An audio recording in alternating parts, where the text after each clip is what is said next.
Yo famille, j'espère que vous allez bien. Bienvenue chez MVP Foot. On commence le journal des éléphants. Donc si tu n'es pas abonné, il faut t'abonner. Là comme ça, tu vas être au parfum de toutes les actualités des éléphants de Côte d'Ivoire. On commence par les éléphants de Côte d'Ivoire qui préparent les matchs amicaux contre le Bénin qui va se jouer le samedi et aussi contre l'Uruguay qui va se jouer le mardi. Donc sur cette photo, on voit Franck Kessé qui est en train de danser. C'est une vieille photo pour amuser la galerie. Ensuite, on voit Cyril Jean-Michel, Jean-Philippe Grasso, Odilon Kosonou, Jérémy Boga, Ghislain Conan, Kadek Keita le nouveau et Masgadel l'ancien. Et puis on voit le géant Yaya Fofana. On continue avec les gardiens. On sait que pour des raisons administratives, Badra Ali Sangaré ne pourra pas rejoindre ses coéquipiers pour le rassemblement. Du coup, il a été remplacé par Mohamed Koni. Mohamed Koni qui était chez les U23 et il a été appelé dans le groupe des A et il a déjà commencé le travail. Et ça va être une réelle opportunité pour Mohamed Koni de montrer son talent et de montrer qu'il est digne d'être parmi les trois mousquetaires de l'équipe A. Et puis aussi, si Mohamed Koni joue bien à l'entraîneur aura des doutes quant à appeler soit Folie ou Badra Ali Sangaré. Donc les places sont menacées. On continue avec Sébastien Haller qui vient de, comment on appelle, rechausser les crampons et on le voit sur la pelouse. Il a pris une photo, on sait tout ce qu'il est sponsorisé par Puma. Il a mis une photo de Côte d'Ivoire avec les 3 étoiles. Donc zoomez bien sur la chaussure, vous allez voir.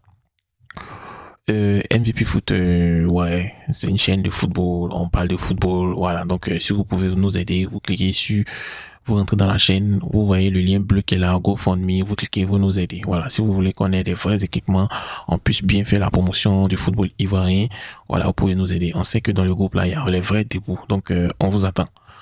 Aussi, Éléphant Espoir, on sait tout ce que Baba Mohamed Diomandé est porté, disparu. En tout cas, il avait donné son accord pour rejoindre les Black Stars. Il devait même rejoindre la Marrakech aujourd'hui, mais à la dernière minute, il a reçu un coup de fil d'un cadre de l'équipe nationale et le joueur, il a voulu revoir sa position et se décider. Donc, il n'a pas encore rejoint les Ghanéens au Maroc et il a déjà reçu son billet d'avion, mais il dit non, il n'a pas encore rejoint, donc il est en train de penser. Voilà, pour le moment, on l'a pas encore vu chez les Espoirs et on l'a pas encore vu chez les Ghanéens, donc on attend. Il y a les bouches qui disent que Faye MS s'est entretenu avec lui et il pourrait être sélectionné, comment on dit, lors de la prochaine trêve internationale. Donc on attend. Bon, de toutes les façons, d'ici 2 jours, 3 jours, on va voir quelle est la position de Baba Mohamed Diomandé.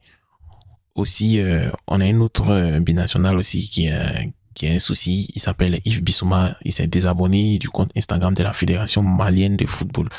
Il a supprimé toutes ses photos avec l'aigle du Mali. Voilà. Pour ceux qui ne savent pas, j'avais fait une vidéo précédente. Donc, allez-y voir une vidéo précédente où j'ai donné mon petit point de vue. Ou bien, bon, je fais un bref résumé.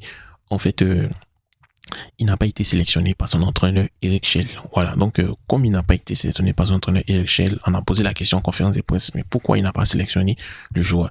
Il dit que c'est une question de tactique et concernant sa tactique qu'il veut mettre en place, les joueurs qu'il a sélectionnés sont plus meilleurs que Yves Bissouma.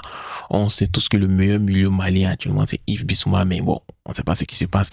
Et les gens qui disent qu'Yves Bissouma a des problèmes avec la fédération malienne de football, en tout cas si c'est ça, c'est vraiment grave. Et aussi, ça va aussi servir de leçon aux binationaux qui vont dans des pays, bon, mon cher, voilà.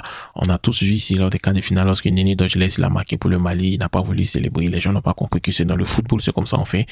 Et les gens l'ont fustigé, ils l'ont critiqué, et quand Yves Bissouma est rentré, ils l'ont critiqué, on dit qu'il a une prestation médiocre contre son pays d'origine.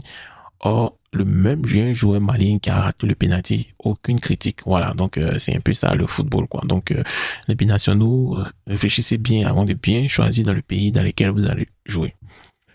Voilà. Donc voilà ça. Les Maliens ont commencé à, comme on dit, faire une campagne de dénigrement et il dit, cher Mali, il est impératif que vous désabonnez de Yves Bissouma de tous les réseaux. Il ne mérite pas le Mali qu'il lui a tout donné. Je continue mon pressing. Il a trahi le Mali. C'est inacceptable. Il a trahi le Mali. Comment? Expliquez-moi comment il a trahi le Mali. Moi-même, il a voulu me blesser. Voilà. Donc, voilà. Quand vous causez avec des incultes, des gens qui sont pas allés loin dans les études, voilà comment ils réfléchissent. Ok, donc on a le danseur qui est là, il s'appelle Nathan Douala. C'était le plus jeune joueur de la CAN. Je pense qu'il avait 16 ans et maintenant il a 17 ans. Il a été soupçonné d'une double identité par la fédération, mais il a été blanchi par cette même fédération. Donc il a réintégré le championnat camerounais et puis voilà. Donc la sélection camerounaise évite la sanction de la CAF. Donc le joueur a donc 17 ans. Et moi je me pose la question, s'il n'avait pas 17 ans, le Cameroun sera suspendu pour 2 CAN. Voilà. S'il n'avait pas 17 ans, le Cameroun allait être suspendu. Voilà, donc vous voyez. Donc forcément, il a eu 17 ans. Mais de toutes les façons, on s'en fout. Voilà. On a le président Salif Bitogo, président de la Ligue professionnelle de football ivoirienne. Il dit, on sait tous que la formation est importante.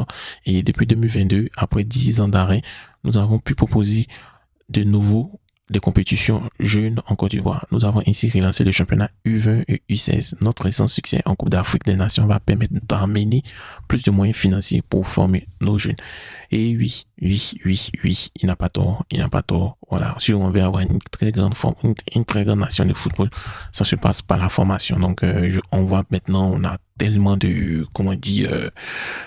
tellement de grands centres de formation et d'ici 5 ans vous allez voir il y aura des stars qui vont éclore et l'équipe nationale de Côte d'Ivoire va être ultra redoutable. Voilà. Aussi, on a Oumar Diakité qui parle de son après-CAN. Il dit la Coupe d'Afrique des Nations a été bénéfique pour moi. C'est arrivé au bon moment avec tout ce qui s'est passé là-bas comme scénario. Cela m'a donné un peu de confiance et plus d'énergie et de punch. Je suis revenu ici à Reims en pleine confiance. On voit, depuis qu'il est revenu, il ne fait que marquer, il ne fait que donner des passes décisives. On voit que Oumar Diakité est en train de progresser et c'est tout ce qu'on voulait pour lui. Aussi, on voulait aussi pour Konaté Karim. On sait que on voulait voir son ascension fulgurante. Malheureusement, son ascension est normale. Donc, on espère qu'aussi, il va se relancer. S'il peut revenir en championnat français, ça va vraiment l'aider pour booster sa carrière parce qu'il aura plus de visibilité. Aussi, il y a un joueur qui est particulièrement intéressant. Si on parle de Franck Kessié, on va parler de lui aussi parce qu'il s'appelle Habib Maïga. Il fait partie des joueurs qui ont été champions d'Afrique U17 avec Franck Kessié. Donc, lui, il était le vice-capitaine des U17, U21, U23. Voilà, des Ivoiriens. Donc, il était à Metz, on sait tous qu'à Metz, c'est pas très bien passé, et il allait dans son club, le FC, bon, je n'arrive pas à prononcer, Ferencvárosi, voilà, donc il est sorti, on récapitule, il est sorti du 11 par Laszlo Bologna à Metz.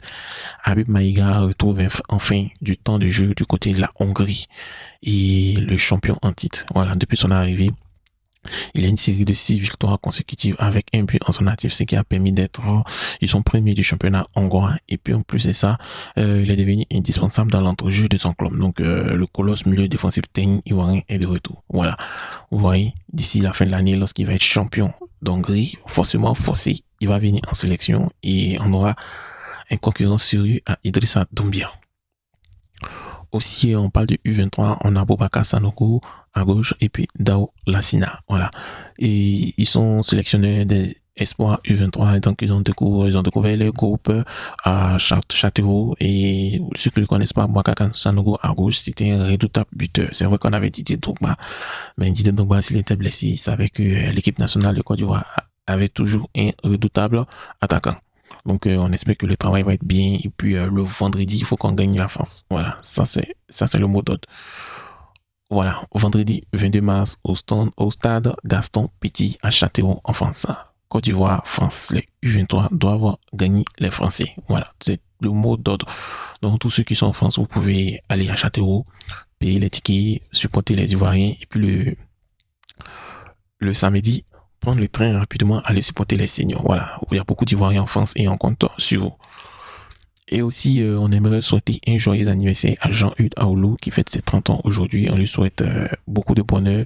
On sait qu'à 30 ans, c'est l'âge de la maturité. Et puis, on sait tous que il revient à son meilleur niveau parce que c'est un milieu défensif aussi pour venir fatiguer aussi Idrissa Doumbia. Voilà. Et aussi, on a une internationale ivoirien, on l'appelait le blanc dans les années 97-2000. Il s'appelle Didier Anga. Voilà. C'était un défenseur rugueux et teigneux. Didier Anga dit les binationaux sont perdus. Je discute chaque jour avec les gamins.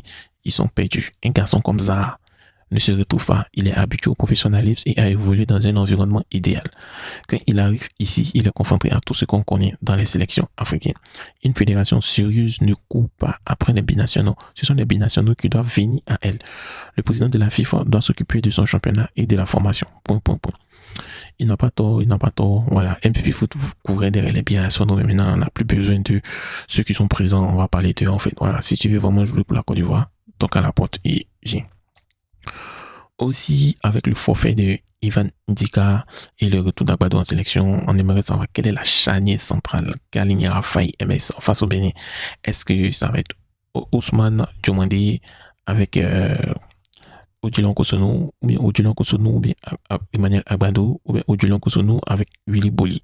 Donc, écrivez en commentaire, on veut savoir. Donc, chers amis, merci. Et à demain pour une nouvelle vidéo. Donc, passez une agréable journée.